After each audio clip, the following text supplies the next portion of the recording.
दिनै सालबारि दखरा दुलाय बर' फरायसा आफादनि 22थि बोसोरसालिया जथुमा बेयाव जों मिरु दुलाय बर' फरायसा आफाद हिसाबै गेवलां मेलाव बाहागो लाफैदों आरो दिनै दखरा एबसुनि आवथायाव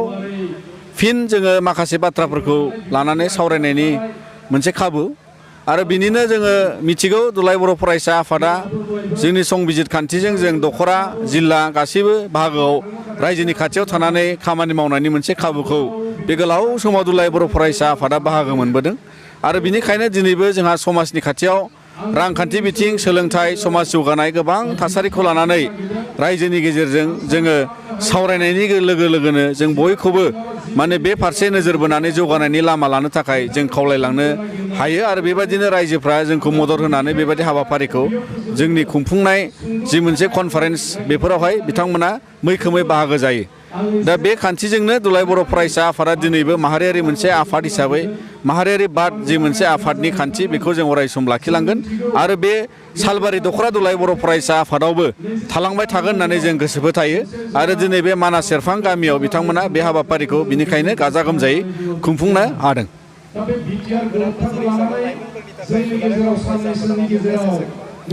जोङो दिनै दुलाय बर' फरायसा आफादनिफ्राय जिहेतु दिनै जोंहा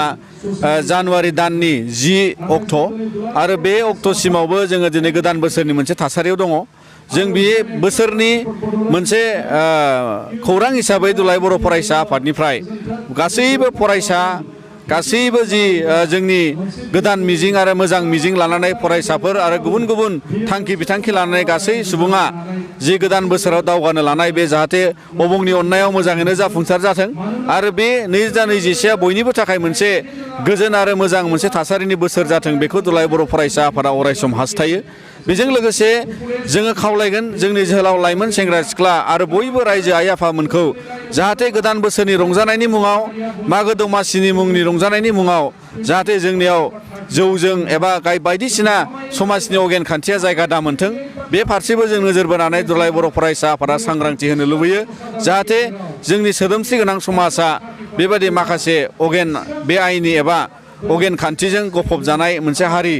जाय हारियाव माने बेबायदिया जायगा दामोनथों जों बेखौ माने दिनै खावलायनो लुबैयो गोदान बोसोरनि मोनसे